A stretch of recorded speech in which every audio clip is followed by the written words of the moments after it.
game, Sumail get a solo kill mid. That guy's just so aggressive. Too. That guy's just so aggressive. He just always finds the opening for that first blood before anyone else can. Yeah, the fact that he keeps getting solo kills mid is just, it baffles me. Like, they really need to respect him a lot more. He's really unique as a mid laner because he pretty much values right-clicking you over CSing. Like, a lot of people go for heavy lasts or denies, but Sumail just runs at you nonstop and establishes lane control and tempo in this way. Like, he might miss a few CS early as a trade-off, but he's perfectly content with just getting the right clicks off on you to establish lane control as fast as possible. Right. It's all well worth it if you manage to, I mean, obviously pick up first blood, but even just pushing the hero back and establishing the dominance from there is going to be able to get you that CS advantage by, like, the 4 or 5 minute mark. So Sumail is, as you can see, really utilizing that extra range of the Linas. The extra 70 range he has over most heroes. Putting pressure on the Bloodseeker. Meanwhile, this aggro trialing was kind of interesting from C-Deck to start things off. They placed a very early counter ward that managed to take away AUI's triple mine stack that he had on the right side of the lane. But now, everyone seems to be kind of flip-flopping. Universe came down to bottom lane, making it a Tusk Techies lane. But now we've got XZ, our Darkseer, as going to be soloing things up. Seems like they just want to keep pressure on Fear as much as possible and leave the Darkseer against the Tusk Techies, which makes a lot of sense.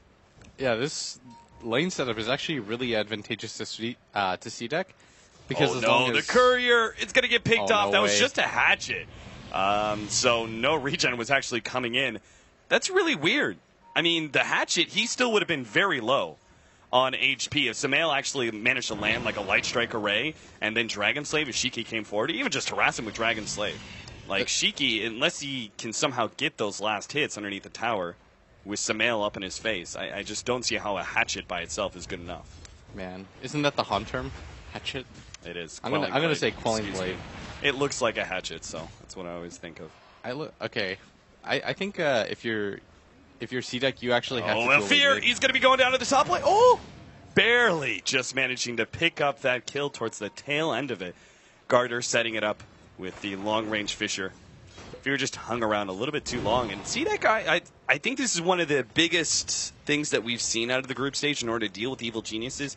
You got to try and shut down some of their side laners. Like we saw earlier, right? When eHome were playing up against Evil Geniuses, they first tried to deal with Sumail in the first game, but that didn't actually work out. So instead, they actually let Sumail do what he wants and started putting pressure on the side lanes. It was Universe that was really shut down by eHome.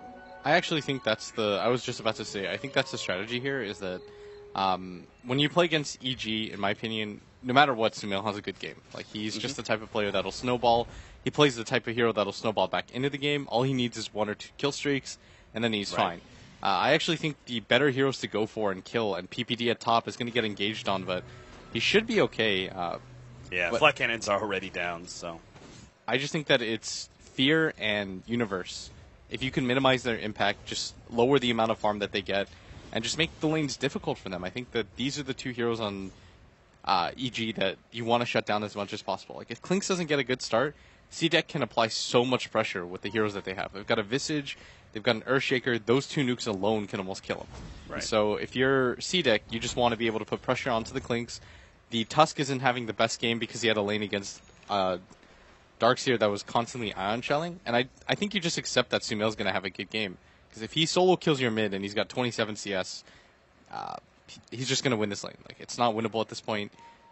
They're rotating his support and allowing the Bloodseeker to just pure jungle, and I think this is a better move than trying to challenge him. Like, he's probably going to be disruptive, but as long as you can shut out the Klinks during this time, you're going to be fine. Because there's going to be a point where Fear gets his Soul Ring and a Deso, and then he just goes around the map 3-shotting people on C-Deck. So it's important that they tempo control him early to delay that timing as much as you possibly can. Right. You want to expand a little bit on Shiki's mid Bloodseeker that is now jungling. Obviously, he's probably kind of just been forced into this, but the general idea, most of the time we see safe lane Bloodseekers pick up like level 6 and then full-time jungle. It's a little bit different with a mid Bloodseeker. What advantages do you really see? Hold up. Top lane aggressive. He's going to be dove down. The suicide is there, plus the mine, and AUI will be able to pick up the kill in the gyrocopter. That is so irritating to play against. Yep. He's just got to be frustrated more than anything.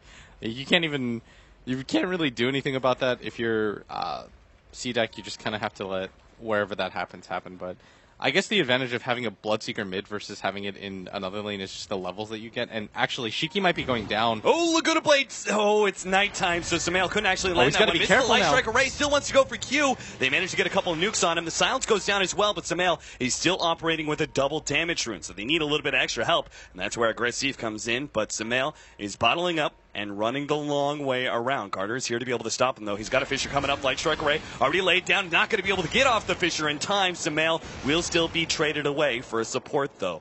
Aggressive, well worth his rotation over. Yeah, I think Sumail made the right idea there. He was trying to catch Shiki, and if he had gone the Laguna Blade, it would have been well worth it. But I think the advantage of having a mid Bloodseeker is that you can put something, you don't have to prioritize picking him like this, and you can put another better hero that does more damage into the safe lane, like the Gyrocopter or the Razor, and at top. Once again, jumping in on Shiki. Universe, though, by himself. Like, it's a nice small combination, the Snowball into the Shadow Wave, but unless you have multiple heroes, it's not going to do so much damage that you can kill a core straight up. So that's not going to happen, and the little bit of stacking that was being seen, the hard... I say little, but this is like a 5-stack. Yeah, it's a lot, and it allows Aggressive... He did get ganked early, but he's going to get back into this pretty quickly. And this is the strength of Gyro. It's not just all of the abilities that he has that does AoE. It's that he can do these jungle stacks using the cooldown because the cooldown is so low. 55 seconds to hit twice onto a neutral stack allows you to farm it insanely quickly. Like, you don't actually need items to be able to do it, just levels.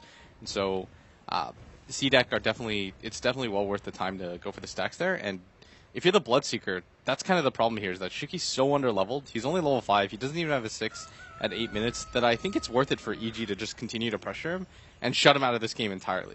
Like, Sumail did die that one time, but he's pretty much still able to go wherever he wants, because they don't want to stick Q mid with the Visage. He just can't live. And Garter isn't able to move lanes either, because he has to stay on top of wherever Sumail's going. And so Sumail by himself is pretty much eating the space of two heroes right now. And this is what happens when you get solo killed mid, is that it snowballs out of control like this. It has an impact on the rest of the game. Sumail's going to have a pretty fast Eul's Scepter, in which case these cores, Bloodseeker, Gyrocopter, they're pretty susceptible to that magic damage early on. What kind of builds do you need to see for a Gyro and a Bloodseeker in order to deal with that kind of pressure? The Bloodseeker right now just has to get whatever he can. He's about to pick up... Does he go for the minus? The kind of recovery minus? No, because he's struggling to get treads right now. I think going for the Midas would pretty much render your team really passive. At that point, you would just hope that the rest of your lineup can 4v5. Right. And I think that's... Oh, Fear. They caught him out. Running in with the Surge. Great combination. Once again, Fissure leading into Aggressive, being able to close the distance via Rocket Barrage damage. They are able to pick up the kill. And also, seemingly, take this Tier 1 tower. Doesn't look like any rotations are coming out from Evil Geniuses, and they don't really have great rotational heroes. Techies doesn't do anything for you. A Dazzle, certainly not. And Universe by himself is not going to be good enough. Most of EG's heroes are made for counter-initiating. They're not actually made to take fights, because how do you initiate a fight? You snowball a Tusk that isn't very farmed, who just hit level 6 in. Your Techies, you could probably blow somebody up, but then you would lose 2 heroes as a result of that almost instantly. And C-Deck can fight you from here on out. So maybe it would be worth it for the Bloodseeker, actually, to still get a Midas, because I think his team actually can 4v5. Like, the Darkseer almost has a fully completed mech. He's only the Buckler away. There are enough levels right now on C-Deck to survive, and Aggressive is going to farm 2 stacks at once, so his amount of farm is actually going to be really decent, too. He's still going for the Helmet Dominator. So looking to stack up the Ancients and get that really big farm advantage. I'm still concerned that leaves him a little bit low on HP pool. Where do you go after that Helmet Dominator? Is SNY target here? Do you go for the earlier BKB? I think SNY might be a little bit better. Why is that? I'm thinking about it right now. No, he should go for the BKB. Okay. I think you can survive pretty much anything that EG can throw at you if you get a BKB. The Suicide attack will still hurt, I think, if he snowballs you from Fog. And I guess he can get Walrus punched. I don't know. Most of EG's abilities do go through Magic Immunity. Like, when Sumail gets an Aghanim Scepter, the Laguna Blade is just going to destroy him. So he probably needs some sort of stat item first after the Helm of Dom. Like, I think getting an SNY is perfectly acceptable here. Okay. Because it kind of feels like, especially with the Yule Scepter coming up on the Lina, if they don't have that early BKB on the Gyrocopter, they're going to need to just keep the Earthshaker near the Gyrocopter constantly in order to prevent the Yule's Light Strike Array, Laguna Blade combo that will pretty much one-shot Gyro. Yeah. The hopes there then is that you trade immediately with the Lina, because once the Lina uses that combo, she's actually really susceptible to death. She has 4 armor, 872 HP. You never really want to be in a position where you're not looking for one-for-one pickoffs there. Yeah. You're just looking to find one hero and kill. If you run into multiple heroes, it's almost like you don't want to do that unless you're in the far back line and you have backup with you. So that's kind of the weakness right now of EG's lineup, is if they get into a 5v5 fight, you can almost anticipate them losing 2 heroes pretty quickly. And so they have to be really smart about how they take these engagements. And if you notice, they're not really trying to take these engagements. Like, they're just trying to split up and farm, create as much pressure as possible. And this is what I was talking about. When Fear plays Clinks, he just gets the Soul Ring Treads, and then he kind of just goes around, looking for opportunities, scouting out heroes.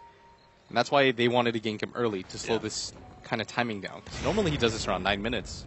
Eternal Envy does that quite a lot too, where he just he picks up his Clink and just full time in the enemy jungle, bouncing back and forth between the safe lane and the mid laner. And just, jungles up. He finds an opportunity to get a kill. Middle lane, they're going to be able to take out XD. Big pick off there. Samael finally makes use of that Yule Scepter. We also saw earlier the Techie suicide. That was pretty obvious what was going to happen. So nothing very special about that. C-Deck, despite missing their Darkseer, are going to go ahead and try and take an early Roshan. This is the advantage of having Blood Rage on your team, the increased damage. They also have a very early Medallion from Q. And it seems like, due to the lack of vision from Evil Geniuses, they're not going to be able to spot this one out in time. This is so huge from C-Deck right now. This is the safest objective that they can go for, because they don't know where the mines are. They don't want to have to focus on that, and they realize that EG just can't fight into them right now. Like, the Earthshaker plus their supports are just better. Alina can't really do much against the lineup that C-Deck have, especially once she blows her Yule Scepter, and there's not much that can protect her. Like, the Dazzle can grave for you, sure, but Dazzle's not an offensive hero. Techies is definitely not an offensive hero. It's like a passive-aggressive hero. You wait for people to die to you first, and then you can get aggressive on the map. But C-Deck have an incredible 5-man roster, and I'm a little bit worried right now for EG, because with that Aegis, it's going to allow Aggressive to get really aggressive on the map. The Bloodseeker is steadily starting to catch up. Like, he hasn't died in quite some time. His CS still isn't the best, but you never really want to be in a position where you just kind of allow him to get back into the game for free, and that's what's happening right now. I'm slightly concerned if this is going to be a problem, the 5-man from C-Deck. I'm concerned that we see Fear going for Medallion. It's pretty normal for Clinks, but I almost feel like you need to speed up your Desolator timing just to give you more split push pressure in order to kind of offset the very clear 5-man that C-Deck will be able to accomplish. I think going for the Medallion is still okay. It's not ideal in these types of games, but you're going to go for the Deso anyways, and it does increase your damage for free. For 900, it's really cheap. And then you go for the Solar Crest, which is incredibly strong against a Bloodseeker who's so underfarmed.